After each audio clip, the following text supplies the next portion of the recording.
দিয়ে শুরু করছি আজকের সংবাদ। বাংলাদেশে হিন্দুদের উপর অত্যাচার ও কন্টাই কোঅপারেটিভ ব্যাংকে ভোট লুটের প্রতিবাদে পূর্ব মেদিনীপুর জেলার এগরা শহরের দীঘা মোড়ে বিজেপির উদ্যোগে একটি প্রতিবাদ সভা আয়োজিত হয়।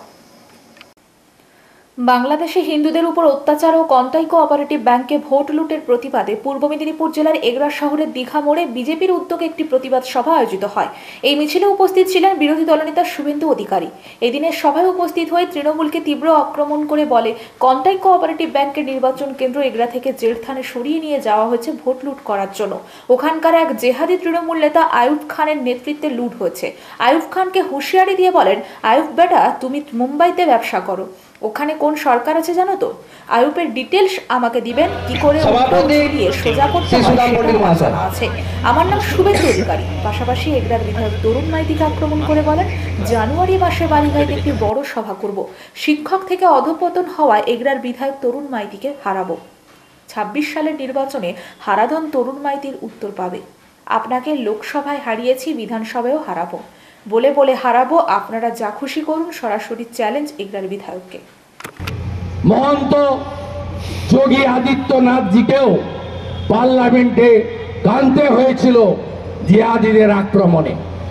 আজকে তিনি উত্তরপ্রদেশে শাসন করছেন। কি করে শাসন করতে হয় তিনি শিখিয়ে দিচ্ছেন। আগামী ২৬-এ এখানে হিন্দু সরকার করতে হবে, এখানে রাষ্ট্রবাদী সরকার করতে হবে, জোট বাঁধতে হবে। আমরা কথা দিতে পারি, যোগীজির মতো সুশাসন আর গুজরাটের মতো কলকারখানা, কর্মসংস্থান, উন্নয়ন ভারতীয় জনতা পার্টি দেবে নরেন্দ্র দামোদর দাস মোদীর নেতৃত্বে। আপনারা সবাই ভালো থাকবেন। আমি অনেকগুলো কর্মসূচি নিয়েছি বাংলাদেশে হিন্দু আক্রমণ আর সমবায় ব্যাংকে জেহাদি হানার প্রতিবাদে। মহিষাদলে হয়েছে। দাদা, পশ্চিমবঙ্গের দুই বিধানসভার লিস্টে জঙ্গির নাম, মানে ভোটার লিস্টে জঙ্গির নাম। জঙ্গিদের সরকার শুধু ভোটার লিস্টের নাম নয়, আজকে ক্যানিং, শওকত মোল্লা বিখ্যাত ক্যানিং এ, সেখানে জাভেদ মুন্সি ধরা পড়েছে। কাশ্মীরের পুলিশ এসে ধরে নিয়ে গেছে। কাশ্মীরের পুলিশ কাশ্মীর সরকারের নয়, ওটা গভর্নরের আন্ডারে।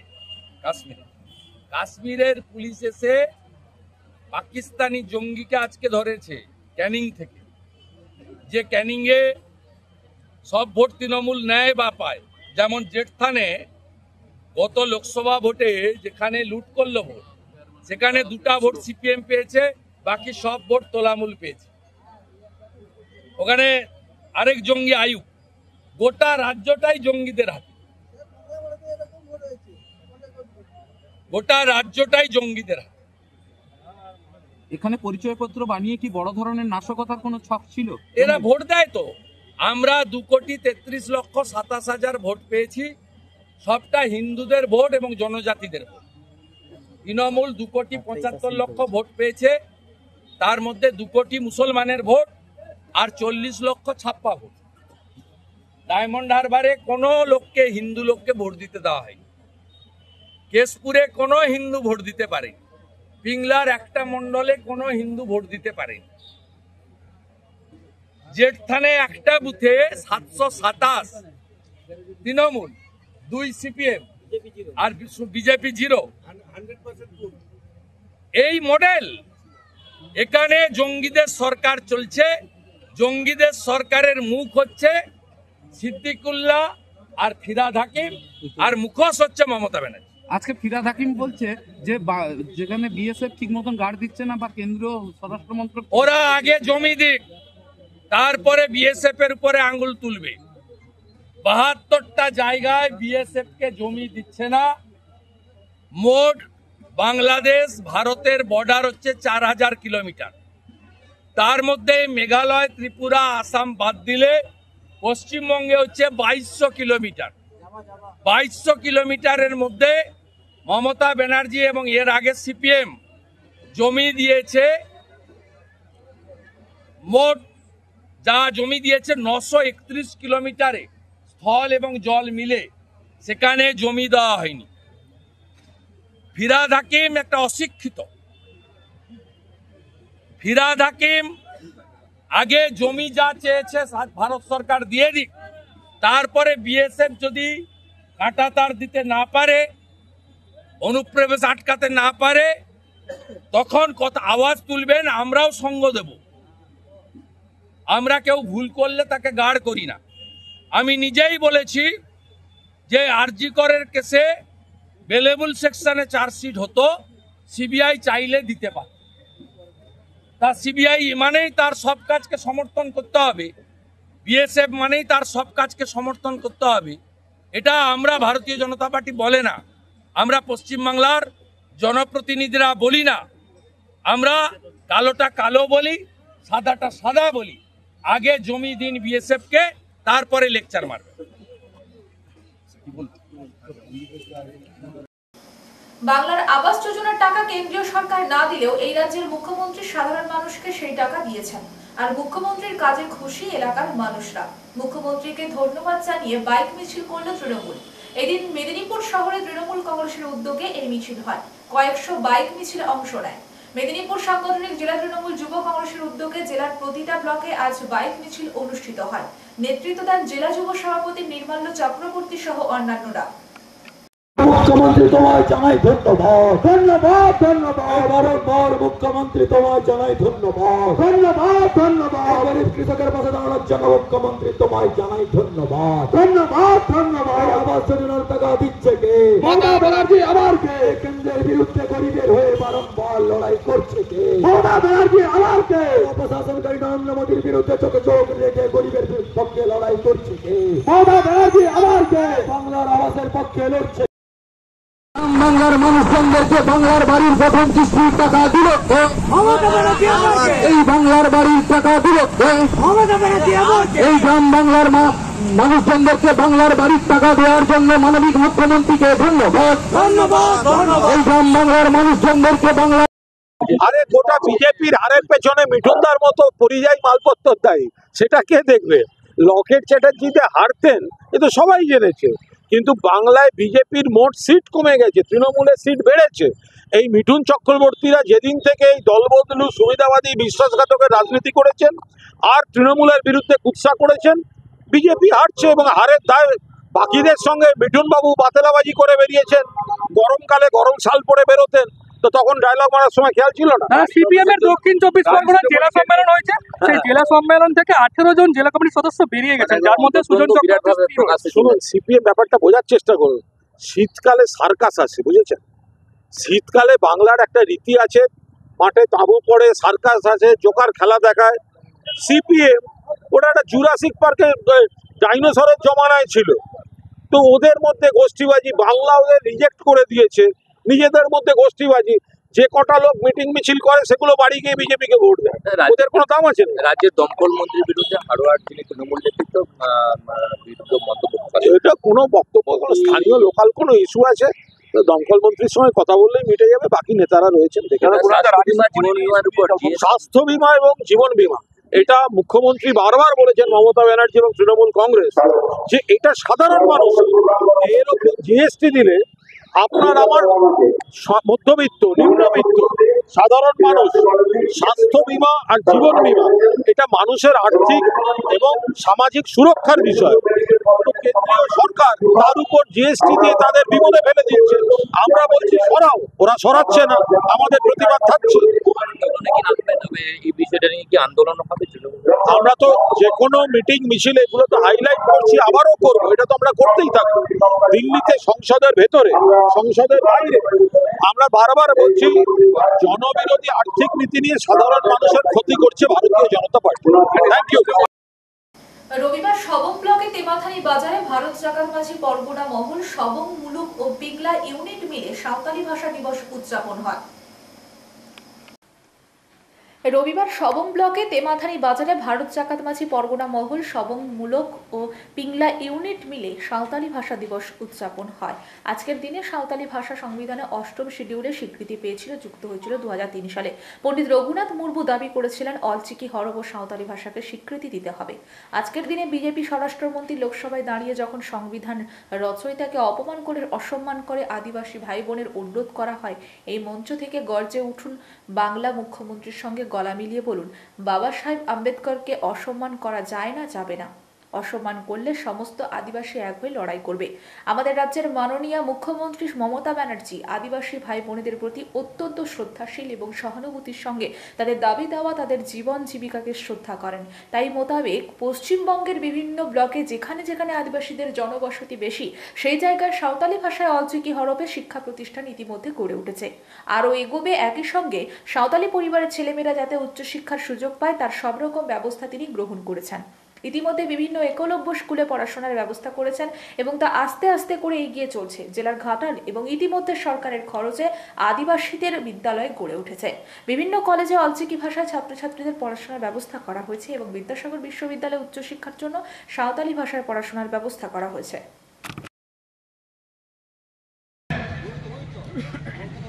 বিএলআর অফিস কালকের থেকে আমরা আবার তদন্ত শুরু করব। এখানে একটা দাবি আছে, সেটা হলো এই সবং ব্লকে আদিবাসীদের জাহেরঘাট 1 নম্বর খতিয়ানের খাস পাট্টা রেকর্ড অবিলম্বে ব্যবস্থা করতে হবে। আপনারা শুনলে নিশ্চয়ই আনন্দিত হবেন। মেদিনীপুর জেলার সবং ব্লকে ইতিমধ্যেই 29টি জাহের থান আমরা অ্যাপ্রুভ করেছি। হাইয়েস্ট দেবরা, পিংলা, নারায়ণগড়, ঝাড়গ্রামের বিনপুর, গোপীবল্লভপুর, জামবনি, ঝাড়গ্রাম, বাঁকুড়া, পুরুলিয়া, সবচাইতে বেশি জাহের থান এই মুহূর্তে আজকের দিনে পশ্চিমবঙ্গে সবং 1 নম্বর। কিছু জায়গা রায়তি জায়গায় পড়ে যাচ্ছে। আমি ডিএম সাহেবকে, এডিএম সাহেবকে বলেছি, বিএলআরও কে বলেছি, এসডিও কে বলেছি, তাড়াতাড়ি তদন্ত করে ওই জায়গাগুলোকে ক্লিয়ার করুন। আদিবাসী ভাই বোনেদের পূজা, উৎসব, উপাসনার জায়গা করে দিতে হবে। মুখ্যমন্ত্রীর নির্দেশ, মমতা ব্যানার্জির নির্দেশ। শুনলে আপনারা আরো উপকৃত হবেন, আনন্দিত হবেন। এই ব্লকে হোমস্টে ল্যান্ড পাট্টা আদিবাসীরা নিজেদের পাড়ায় পাড়ায় ঘর করে আছেন। আমি যখন তদন্ত শুরু করলাম দেখলাম অধিকাংশ আদিবাসী ভাই বোনের বাড়ির জায়গা রেকর্ড নেই। আজকে ছেলেমেয়েরা স্কুলে পড়ছে, কলেজে পড়ছে, ঋণ নিতে পারবে, জায়গা থাকলে, বাড়ি থাকলে ব্যাংক থেকে, সমবায় ব্যাংক থেকে, তাদের রেকর্ড নেই। আমি ডিএমকে বলেছিলাম অবিলম্বে কাজ করো। 11 জন ভূমি দপ্তরের অফিসারকে নিয়ে এসে দ্রুততার সঙ্গে আপনাদের বাড়ি ঘরের হোমস্টে রেকর্ড চালু করে দেওয়া হয়েছে। অনেকটা হয়ে গেছে, কিছু বাকি আছে, ওটাও হবে। পাট্টা, অনেক জায়গায় পাট্টা। সদ্যজাত মৃত শিশুর দেহ ঘিরে চাঞ্চল্য এলাকায়। ঘটনাস্থলে মৃতদেহ উদ্ধার করে পুলিশ।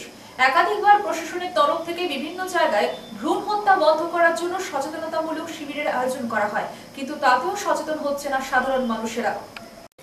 সদ্যজাত মৃত শিশুর দেহ ঘিরে চাঞ্চল্য এলাকায়। ঘটনাস্থলে মৃতদেহ উদ্ধার করে পুলিশ। একাধিকবার প্রশাসনের তরফ থেকে বিভিন্ন জায়গায় ভ্রূণ হত্যা বন্ধ করার জন্য সচেতনতামূলক শিবিরের আয়োজন করা হয়, কিন্তু তাতেও সচেতন হচ্ছে না সাধারণ মানুষেরা।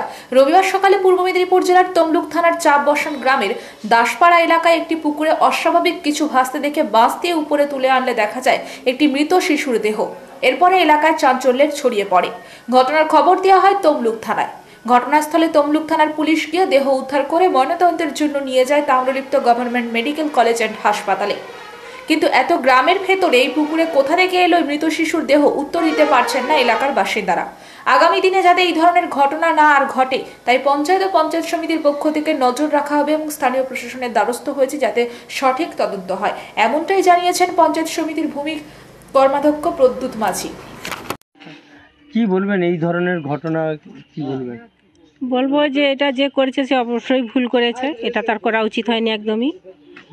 কাউকে দিয়ে দিতে পারতো, বা যেখানে হাসপাতালে হয়েছিল সেখানেও বলতে পারতো যে আমি নেবো না, বা রাস্তায় কাউকে দিয়ে দিতে পারতো। এই যে ফেলে দেওয়াটা, এটা তো তার উচিত হয়নি, অবশ্যই সে ভুল করেছে এই জিনিসটা। কিন্তু আপনি বললেন একেবারে গ্রামের মধ্যে পুকুরে হ্যাঁ হ্যাঁ, সদ্যজাত বাচ্চা, এখানে কি কে বাড়ি থেকে কেউ এসে এরকম করবে? আমাদের এখানে আশেপাশে তো কেউ সেরকম নেই, বুঝতে পারছি না। এবার কোথা থেকে কে এসছে স্যার আমরা বলতে পারছি না। আমি দেখেছি এসে যে এখানে পড়ে আছে। এখন কি হচ্ছে? এখন পুলিশ এসেছেন, ওনারা আসছেন, এবার ওনারা কি করবেন সেটা দেখুন। আমরা খবর দিয়েছি এখান থেকে। বাচ্চাটা কি মৃত্যু হয়েছে? হ্যাঁ, মারা বাচ্চা, মেয়ে সন্তান হয়েছে, মেয়ে কন্যা ওটা। কন্যা সন্তান? হ্যাঁ, কন্যা সন্তান। কিভাবে দেখলেন প্রথমে আপনারা? সকালে 9টার দিকে যিনি দেখেছেন উনি আমার মামা শ্বশুর হন। উনি দেখছেন যে ওটা কি একটা ভাসছে, তখন লাঠি দিয়ে যখন দেখলো যে একটা মেয়ে তুলে উপরে রাখছে, তখন মারা গেছে। আমাদের পঞ্চায়েতে খবর দেওয়া হলো, উনি এসে পুলিশকে খবর দিতে ওনারা আসছেন। আপনার নাম? শ্যামলী দাস, চাপবসান গ্রাম। পূর্ব মেদিনীপুর জেলার রামনগর বিধানসভা কেন্দ্রের রামনগর 1 ব্লকের হীরাপুর সমবায় সমিতির পদ্ম দখলের রাজনৈতিক গত লড়াইয়ে বিগত বেশ কয়েকটি সমবায় ভোটে শুভেন্দু গড়ে মুখ থুবড়ে পড়েছিল বিরোধী দল বিজেপি। রবিবারের রেজাল্টে বলছে আর নয় পরাজয়, ব্যাক টু ব্যাক সমবায় লড়াইয়ে তৃণমূলের জয় আটকাতে সামর্থ্য হলো বিরোধী দল বিজেপি।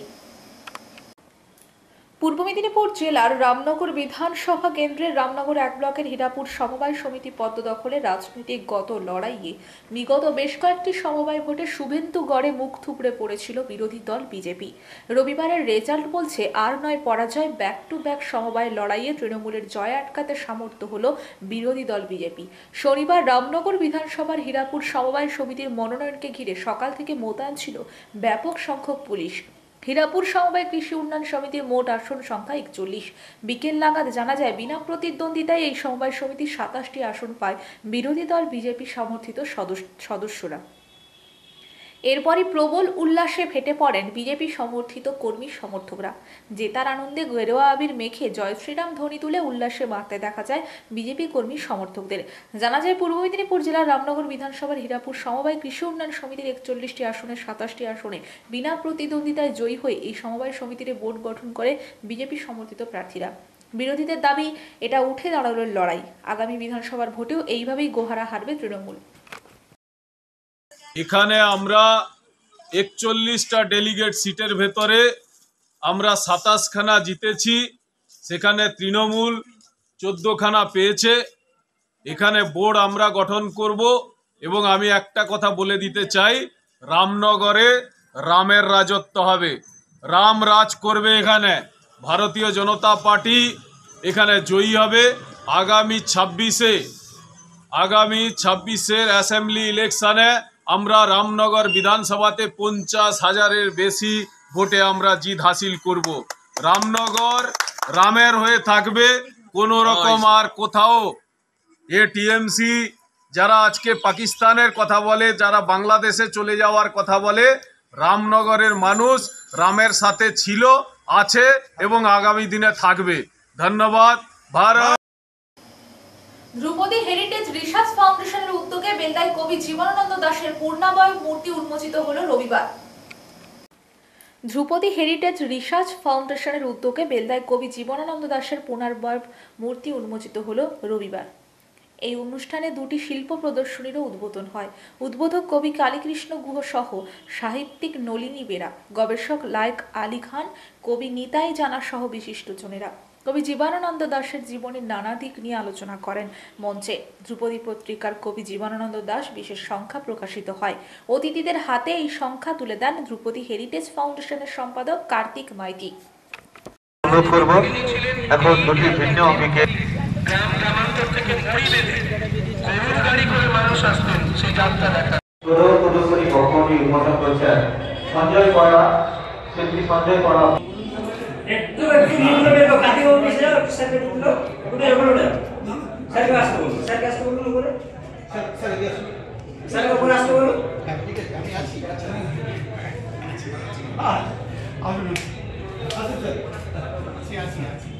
শিল্পী সঞ্জয় কয়রা, শিল্পী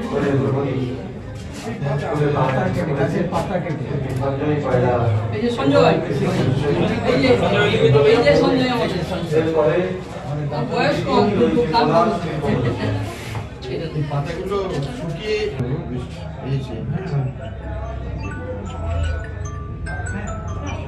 এই পাতাটা কেটেছ নাকি? হ্যাঁ কেটে সাদা কাগজ, সাদাটা কাগজ, সাদাটা কাগজ, সাদাটা কাগজ।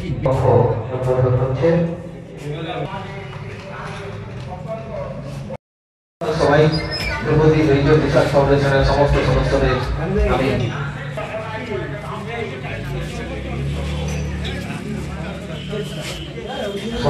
বাংলা ভাষার নির্জন সাধক কবি জীবনানন্দ দাশের পূর্ণাবয়ব মূর্তি উন্মোচিত হচ্ছে।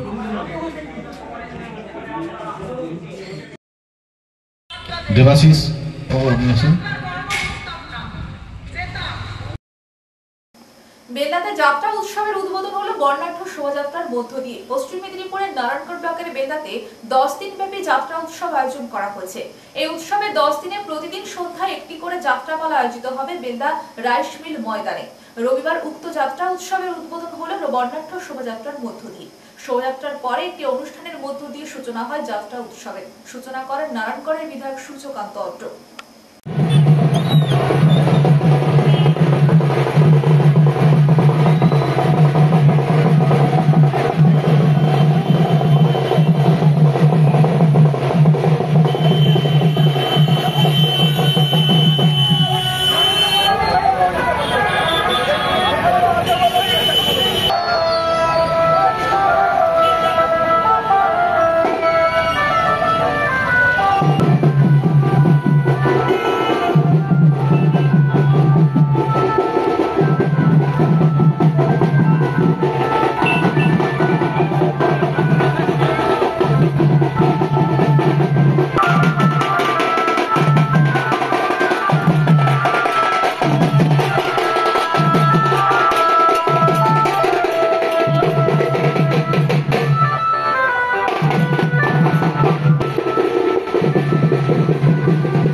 খাকুরদায় আমরা কজনের পরিচালনায় বর্ণাঢ্য শোভাযাত্রার মধ্য দিয়ে সূচনা হলো 12তম বর্ষের সার্বজনীন শ্রী শ্রী মহাপ্রভু মিলন মেলা।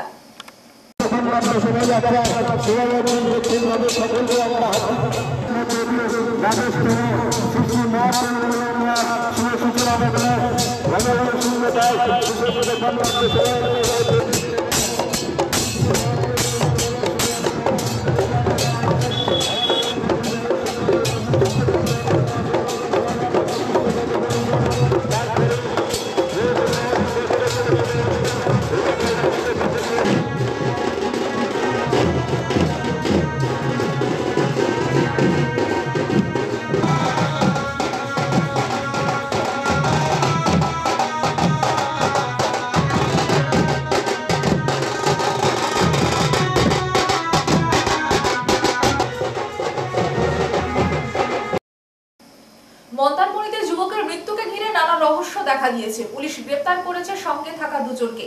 এই ঘটনার পরে নানা প্রশ্ন উঠেছে নানা মহলে। পুলিশ ঘটনার সঙ্গে জড়িত থাকার অভিযোগে দুজনকে গ্রেপ্তার করেছে। তাদেরকে রবিবার কাঁথি আদালতে তোলা হয়। প্রেম ঘটিত কারণে মৃত্যু না আর্থিক কোনো লেনদেন নিয়ে এই ঘটনা তার তদন্ত করছে মন্দারমণি থানার পুলিশ।